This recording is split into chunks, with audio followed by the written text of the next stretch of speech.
السلام علیکم ورحمۃ اللہ وبرکاتہ۔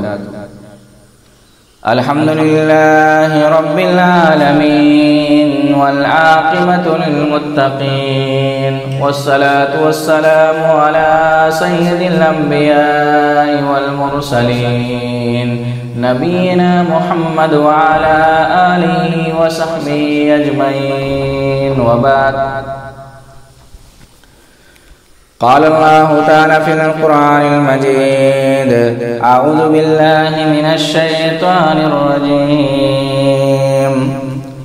ومن آياته أن خلق لكم من أنفسكم أزواجا لتسكنوا إليها وجعل بينكم مودة ورحمة۔ برادران اسلام، آج کے درس میں جماع و ہم بستری کے آداب بیان کیے جائیں گے۔ رب العالمین سے دعا ہے کہ العالمین ہمیں کہنے سننے کے ساتھ عمل کی توفیق عطا فرمائے۔ اسلامی بھائیوں، دین اسلام انسانی زندگی کے تمام تقاضے بحسن و خوبی پورا کرتا ہے، بلکہ زندگی کے تمام امور کے لیے پاکیزہ اصول اور فطری نظام پیش کرتا ہے۔ اللہ رب العالمین حق بات کہنے سے نہیں شرماتا۔ اس نے ہمیں اپنے پیغمبر کے ذریعہ زندگی کی ایک چھوٹی سے چھوٹی اور بڑی سے بڑی بات بتلا دی۔ پیدائش کے بعد جب کوئی جوانی کی دہلیز پر قدم رکھتا ہے تو اسے فطری سکون حاصل کرنے کے لیے شریک حیات کی ضرورت پیش آتی ہے۔ اسلام نے شریک حیات کے لیے نکاح کا پاکیزہ نظام پیش کیا ہے، جس سے ہر برائی کا خاتمہ ہوتا ہے اور اس سے اصلاح معاشرہ کی تعمیر ہوتی ہے۔ میاں بیوی ایک دوسرے کا لباس بن جاتے ہیں۔ ہن لباس لکم وانتم لباس لہن۔ اس پاکیزہ تعلق کے بعد آپس کی ساری اجنبیت اور سارا پردہ اٹھ جاتا ہے۔ یہ اللہ رب العالمین کا بندوں پر بڑا احسان ہے کہ اللہ رب العالمین میاں بیوی کے جمع کرنے، میاں بیوی کے ہم بستری کرنے پر بھی اجر دیتا ہے۔ بس جمع عفت و عصمت کی حفاظت، افزائش نسل اور حرام کام سے بچنے کی نیت سے ہو۔ جس طرح اسلام نے نکاح کا پاکیزہ نظام دیا ہے، اسی طرح سے جمع کے بھی صاف ستھرے رہنما اصول دیے ہیں، جن کی جانکاری ہر مسلم مرد و خاتون پر ضروری ہے۔ آئیے جمع و صحبت کے آداب جانتے ہیں۔ اللہ رب العالمین اپنے کلام پاک میں ارشاد فرماتا ہے: نساؤکم حرث لکم۔ تمہاری بیویاں تمہاری کھیتیاں ہے، لہذا تم اپنی کھیتیوں میں ادھر سے چاہو۔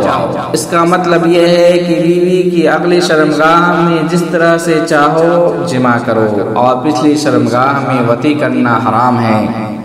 جمع کے آداب میں سب سے پہلی بات، جب میاں بیوی، جب دلہن اور دلہا ایک ساتھ یکجا ہو، ایک ساتھ جمع ہو، تو مسنون طریقہ یہ ہے کہ پہلے شوہر اپنی بیوی کے پیشانی کے بال پکڑے اور بسم اللہ پڑھ کر یہ دعا کرے: اللہم انی اسألک خیرہا وخیر ما جبلتہا علیہ واعوذ بک من شرہا وشر ما جبلتہا علیہ۔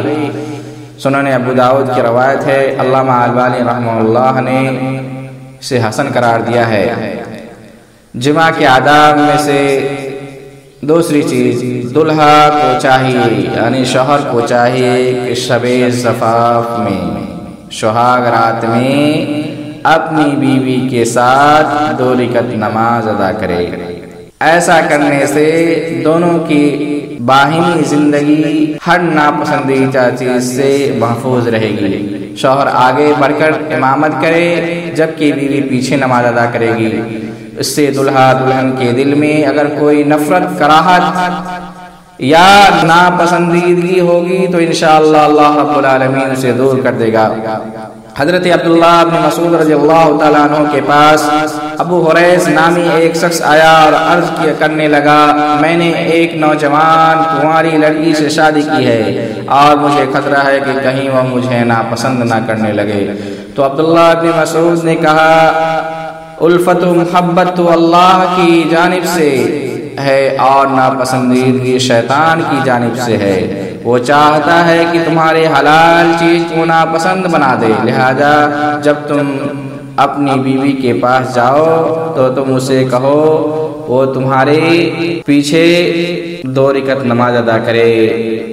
اسی طرح سے جماع کے آداب میں سے یہ ہے، شوہر کو چاہیے اپنی نئی نویلی دلہن کے ساتھ اچھے سے پیش آئے، اس کا دکھ درد اور رنج و غم کم کرنے اور اس کا دل بہلانے کے لیے اس سے لطف و سرور کی باتیں کرے، دل لگی اور ہنسانے والے کلمات کہیں، اسے تحفہ تحائف دے کر اس سے اپنی محبت اور لگاؤ کا اظہار کرے، کھانے پینے کی عمدہ چیزیں پیش کریں، دودھ ہو تو بہتر ہے، شوہر پہلے خود پیے یا کھائے پھر دلہن کو پلائے، نبی کریم صلی اللہ علیہ وسلم کی سنت رہی ہے۔ اس طرح سے جماع کے آداب میں سے یہ ہے، جماع زوجین کے لیے، میاں بیوی کے لیے سکون قلب اور راحت جاں ہے، اس لیے قبل از جماع سے پہلے شوہر بیوی سے خوش طبعی کی باتیں کرے، دلہن کی حسن و جمال اور اس میں موجود خوبیوں کی کھل کر تعریف کرے، اور اسی طرح دلہن بھی شوہر کی تعریف کرے۔ ہم بستری سے پہلے بوس و کنار اور بغل گیر ہوں، یہ سنت بھی ہے، بوس و کنار سے محبت بڑھتی ہے۔ نبی کریم صلی اللہ علیہ وسلم وضو سے فارغ ہونے کے بعد بھی مسجد جا رہے ہوتے تو اپنی بیوی کا بوسہ لے لیتے۔ جماع کے آداب میں سے یہ ہے کہ جماع کے وقت دلہا دلہن یا میاں بیوی یہ دعا پڑھے، بسم اللہ اللہم جنبنا الشیطان وجنب الشیطان ما رزقتنا، صحیح بخاری کی روایت ہے۔ اس کا فائدہ یہ ہوگا کہ جب ان دونوں کے ملاپ سے بچہ پیدا ہوگا تو وہ شیطان کے ضرر اور نقصان سے محفوظ رہے گا۔ جماع کے آداب میں سے یہ ہے کہ جماع کی جگہ آواز سننے والا اور دیکھنے والا کوئی نہ ہو، یعنی ڈھکی چھپی جگہ ہو، اور جماع کی حد تک شرمگاہ کھولنا کافی ہے، تاہم ایک دوسرے کو دیکھنا اور مکمل برہنہ ہونا، ننگا ہونا آپس میں جائز ہے۔ اسی طرح سے جماع کے آداب میں سے یہ بھی ہے، بیوی کی اگلی شرمگاہ میں جماع کرنا حیض و نفاس سے پاکی کی حالت میں جائز ہے۔ جماع کی خواہش بیدار ہونے اور اس کا مطالبہ کرنے پر دونوں ایک دوسرے کو انکار نہ کریں۔ جماع کے آداب میں سے یہ بھی ہے کہ میاں بیوی کا شرمگاہ کے چھونے اور دیکھنے میں کوئی حرج نہیں ہے، لیکن چومنا بے حیائی ہے اور اسلام کی پاکیزہ تعلیمات کے خلاف ہے۔ اسی طرح سے جماع کے آداب میں سے یہ بھی ہے کہ شوہر کا اپنی بیوی کے پچھلی شرمگاہ یعنی دبر میں جماع کرنا حرام ہے اور وہ لعنت والا عمل ہے، اور کسی نے ایسا گھناؤنا کام کیا یا کسی سے ایسا گھناؤنا کام سرزد ہو گیا تو فوراً اللہ رب العالمین سے توبہ کرے اور اللہ رب العالمین سے گناہوں کی معافی طلب کرے۔ اس طرح سے جماع کے آداب میں سے یہ بھی ہے کہ ایک ہی رات میں 2 بار جماع کرنے کا ارادہ ہو تو اگر میسر ہو تو غسل کر لے یا وضو کر لیا جائے، بغیر وضو کے بھی دوبارہ جماع کر سکتے ہیں۔ اس طرح سے جماع کے آداب میں سے یہ ہے کہ مرد کی شرمگاہ عورت کی شرمگاہ میں داخل ہونے سے دونوں پر غسل واجب ہو جاتا ہے، چاہے منی نکلے یا نہ نکلے۔ اس طرح سے جماع کے آداب میں سے یہ ہے، حالت جنابت میں سویا جا سکتا ہے، تاہم فجر سے پہلے یا وہ جو وقت ہو اس نماز کے لیے غسل کرے۔ حالت جنابت قرآن کی تلاوت نہیں کر سکتے، مگر ذکر و اذکار، دعا و سلام، کام کاج، کھانا پینا سب جائز ہے، حتیٰ کہ سحری بھی کھایا جا سکتا ہے۔ اسی طرح سے جماع کے آداب میں سے یہ ہے، حالت جماع میں آذان ہونے لگے یا اقامت کی آواز سنائی دے تو اس عمل کو جاری رکھنے میں کوئی حرج نہیں ہے، تاہم اس سے جلد فراغت حاصل کر لے اور غسل کر کے نماز ادا کرے۔ اس طرح سے جماع کے آداب میں سے یہ ہے، اولاد کے درمیان پریشانی اور ضرورت کے تحت وقفہ کرنے کی نیت سے جمع کرتے ہوئے منی شرمگاہ کے باہر خارج کرنا جائز ہے۔ شوقیہ ایسا کرنے سے بہر صورت بچنا چاہیے، کیونکہ نکاح کا اہم مقصد افزائش نسل ہے۔ اس طرح سے جماع کے آداب میں سے یہ بھی ہے، میاں بیوی کی خلوت اور جماع کی باتیں لوگوں میں بیان کرنا بے حیائی کی علامت ہے۔ رسول اکرم صلی اللہ علیہ وسلم نے اس عمل سے امت کو منع فرمایا ہے۔ اس بات سے ان لوگوں کو نصیحت لینا چاہیے جو جماع کی تصویر یا ویڈیو بناتے ہیں پھر اس کو لوگوں میں پھیلاتے ہیں، ایسے لوگ ملعون ہیں۔ حضرت ابو سعید خدری رضی اللہ تعالیٰ عنہ سے روایت ہے، رسول اکرم صلی اللہ علیہ وسلم نے فرمایا، قیامت کے دن اللہ رب العالمین کے نزدیک وہ شخص بدترین درجے میں ہوگا جو بیوی سے جماع کرنے کے بعد اس کا راز افشا کرے۔ اس طرح سے جماع کے آداب میں سے یہ ہے، حالت حیض و نفاس جماع کرنا حرام ہے۔ اگر کسی نے حالت حیض جمع کر لیا تو 1 دینار یا نصف دینار صدقہ کرے، اس کو کرنا ہوگا، ساتھ ہی اللہ رب العالمین سے توبہ کرے۔ یہی حکم نفاس کا بھی ہے۔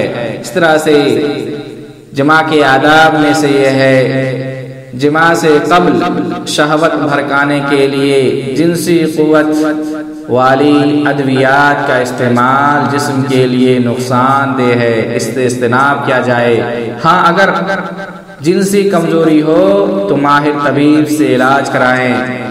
اس طرح سے جماع کے آداب میں سے یہ ہے، بحالت احرام اور بحالت روزہ جمع کرنا حرام ہے۔ اسی طرح سے جماع کے آداب میں سے یہ بھی ہے، دوران حمل بیوی سے جمع کرنا جائز ہے، تاہم شوہر کو اس حالت میں ہمیشہ بیوی کی نفسیات، حمل کی مشقت و صحت اور آرام کا خیال رکھنا چاہیے۔